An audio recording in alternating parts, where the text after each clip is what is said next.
ओबीसीच्या आरक्षणाला धक्का न लावता मराठा समाजाला आरक्षण द्यावं. सरकारने जाणीवपूर्वक जनतेचं व शेतकऱ्यांच्या मूळ प्रश्नांकडे दुर्लक्ष करण्यासाठी हा विषय केला आहे. जरांगे पाटलांच्या आंदोलनावर लाठीचार्ज करण्याचे आदेश गृहमंत्री फडणवीस यांनी दिले होते.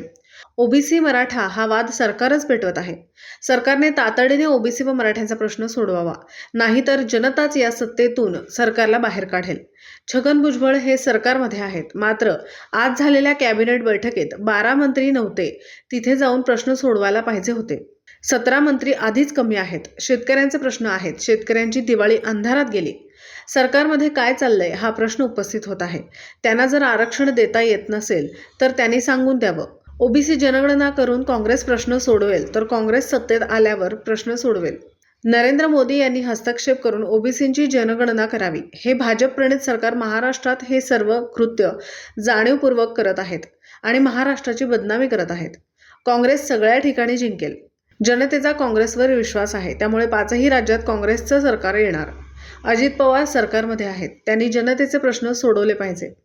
स्वतःचे प्रश्न सोडवण्यासाठी अजित पवार सरकारमध्ये गेलेले नाहीत. महाराष्ट्र विकास आघाडीचं जागा वाटप अद्याप ठरलं नाही.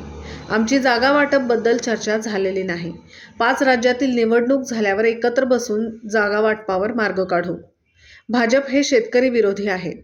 पीक विमा हा शेतकऱ्यांसाठी नाही. पीक विमा हा भाजपच्या उद्योगपतींसाठी आहे.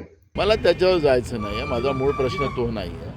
माझा मूळ प्रश्न आहे की सरकारने हे भाजपप्रणित सरकार महाराष्ट्रातलं जे आहे हे सरकार या पद्धतीचं कृत्य मुद्दाम घडवतं, महाराष्ट्राची बदनामी करते आहे, जाणीवपूर्वक करते आहे. ही भूमिका आमची आहे. काही चॅनल दाखवत आहे. अजूनही आम्ही कालही सांगितलं, आजही सांगितलं की अजून कुठलीही चर्चा याच्यावर जागा वाटपावर झालेली नाही आणि आत्ता 5 राज्याच्या निवडणुकीनंतर आम्ही बसू आणि त्याच्यामधला मार्ग काढू. मी तुम्हाला सांगितलं भाजप हे शेतकरी विरोधी आहे आणि त्याचे प्रत्येक अनेक आपल्याला उदाहरणासहित देता येईल.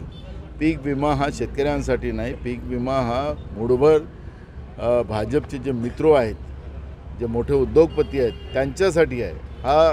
हा शेतकऱ्यांच्या नावानं जनतेच्या तिजोरीतून लुटून त्या मिडभर मित्रांच्या घरी पैसे पाठवण्याचा हा गोरखधंदा या सरकारने चालवलेला आहे.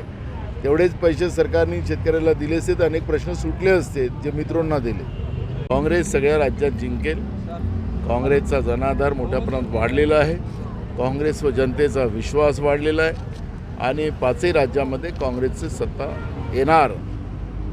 मध्यंतरी अजित पवारचं नाराजी नाट्य सुरू होते. त्यांनी अजमेर शाहची भेट घेतली, मात्र आता महायुतीतली जी आहे ते 9 जागेसाठी ते अडून बसलेले आहे. अजित पवार कसं त्यांच्या नाराजी नाट्यात आम्हाला जायचं नाही आहे. सरकारमध्ये जनतेचे प्रश्न सोडवावेत. स्वतःचे प्रश्न सोडवायसाठी हे सरकारमध्ये गेलेले नाही. सरकार त्याच्यासाठी तयार नाही झालेली आहे. जनतेचे प्रश्न सोडवायसाठी झालेले आहे. शेतकऱ्यांच्या प्रश्नाचं यांनी उत्तर द्यावं ना. महागाईच्याबद्दल का सरकार बोलत नाही? सगळी लोकांची दिवाळी अंधारात घातली. या लोकांनी दिवाळीसारखा सण लोकांचा वाया गेला. दिवाळी वर्षानं येणार पुन्हा, म्हणजे रोज येत नाही दिवाळी, पण या सरकारने दिवाळीसारख्या सणालाही सुद्धा शेतकऱ्यांची असो सर्वसामान्यांची दिवाळी अंधारात घातली. याचं उत्तर द्यावं. यांच्या नाराजी नाट्यात आम्हाला काय घेणं देणं आहे? मला मूळ प्रश्न हे वादात कोणी पडू नये अशी आमची भूमिका आहे. जी काँग्रेसने भूमिका घेतली की जातनिहाय जनगणना झाली पाहिजे, त्यामध्ये आर्थिक आणि शैक्षणिक हे सगळं जनगणनेच्या माध्यमातून तपासून मागास समाजाला न्याय दिला गेला पाहिजे, त्याला आरक्षण दिलं पाहिजे, ही भूमिका काँग्रेस पक्षाची आहे. राज्याच्या सरकारने आता सरकारमध्ये भुजबळ आहे. आज कॅबिनेट होतं.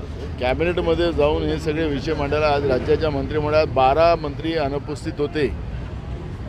17 मंत्री तसेच पहिले कमी आहेत आणि राज्यामध्ये शेतकऱ्यांचे प्रश्न मोठ्या प्रमाणात असल्यानंतर मंत्र्यांनी या पद्धतीनं पुढं जाऊन एकमेकाला चॅलेंज करणं हे काय या राज्यातल्या सरकारमध्ये चाललेला हा प्रश्न या ठिकाणी निर्माण होतो आहे.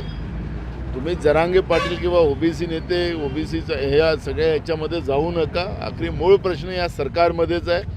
हे सरकारने यांना देता येत नाही ते सांगून द्यावं, नाही तर जनगणना करून काँग्रेस पक्ष आरक्षणाचा प्रश्न सोडवेल. हे आम्ही अनेकदा सांगितलं, पण सरकार या पद्धतीचा राज्याचा तमाशा करणं राज्याच्या सरकारने थांबवावं आणि नरेंद्र मोदीजींनी देशाच्या प्रधानमंत्र्यांनी याच्यात हस्तक्षेप करावं. राष्ट्रीय जनगणना करावी आणि हे देशामध्ये या पद्धतीनं महाराष्ट्राचे प्रश्न निर्माण झाले असे प्रश्न निकाली काढावे. स्वतःला ओबीसी म्हणायचं आणि गरीब जात सांगायची, हे दाखवायचे जात वेगळे आणि खायचे जात वेगळे भाजपचे, हे स्पष्ट होतात. नानाभाऊ मूळ प्रश्न आहे की मराठा आरक्षण किंवा ओबीसींच्या आरक्षणाला धक्का न लावता मराठ्यांना आरक्षण मिळालं पाहिजे, ही भूमिका सर्व पक्षाच्या सरकारच्या समोर झालेल्या निर्णयामध्ये झाली आणि सरकारने ते पण मान्य केलं. पण याला मूळ कारण जे आहे, मराठा आरक्षणाचे नेते असतील किंवा ओबीसी आरक्षणाचे नेते असतील, यांच्यातला हा संघर्ष नाही. सरकारने जाणीवपूर्वक जनतेच्या मूळ प्रश्नाला डायव्हर्ट करण्यासाठी हा विषय केलेला आहे. शेतकऱ्यांचे प्रश्न आज गंभीर आहे. शेतकऱ्यांच्या आत्महत्या मोठ्या प्रमाणात वाढतात आहेत. शेतकऱ्यांचं पीक निघालं त्याला घ्यायलासुद्धा हे तयार नाही. आणि यावर्षी दुष्काळाची परिस्थिती आहे. सप्टेंबर महिन्यापासून टँकर चालू झालेत, पण सरकारचं अजूनही नियोजन नाही. टप्प्याटप्प्यानं दुष्काळ जाहीर करतात आहे. सरसकट दुष्काळ जाहीर करून शेतकऱ्यांना भरीव मदत करायची तर ती अल्प मदत केली जाते आहे, हे आपण पाहतो आहे. अजूनही शेतकऱ्यांच्या खात्यात पैसे आले नाहीत. धान्य खरेदी करण्याचे अजून सेंटर सुरू झालेले नाही. आणि बेरोजगारांचा प्रश्न आणि महागाई, या सगळ्या प्रश्नावर डायव्हर्ट करण्यासाठी सरकार मुद्दामून हे करते आहे का? कारण की आपण पाहिलं असेल की जरांगे पाटलाच्या आंदोलनावर सौम्य लाठीचार्ज करायचे आदेश फडणवीसांनी स्वतः राज्याच्या गृहमंत्र्यांनी दिलेले होते, हे त्यांनी मान्य केलं आहे. कशाला लाठीचार्ज करायचे आदेश दिले? आणि राज्याचे मुख्यमंत्री सांगतात की मी कुणबी प्रमाणपत्र देतो. त्याचे नियमात नाही, जे कुठल्या नियमात बसत नाही. आणि कास्ट सर्टिफिकेट हे प्रत्येकाला फिजिकली पुढं जाऊन त्याला पूर्ण आपली वंशावळ द्यावं लागतं आणि त्याच्या आधारावर कास्ट सर्टिफिकेट बनतं. राज्याच्या मुख्यमंत्र्याला हे कळत नसेल. म्हणून मी सांगतो की हे सगळं वाद मुद्दामून या राज्यामध्ये कायदा सुव्यवस्था बिघडवण्याचे काम हे सरकार करते आहे. पण जनतेचे मूळ प्रश्न डायव्हर्ट करण्यासाठी हा केलेला सरकारचा प्रयत्न आहे. सरकारने याला मध्यस्थी करून तातडीनं राज्यात या पद्धतीचा हा वाद निर्माण होऊ नये याच्यासाठी पुढाकार घ्यावा. नाहीतर जनताच या सरकारला पुढाकार घेऊन सत्तेच्या बाहेर काढेल अशी परिस्थिती आज राज्यामध्ये आहे.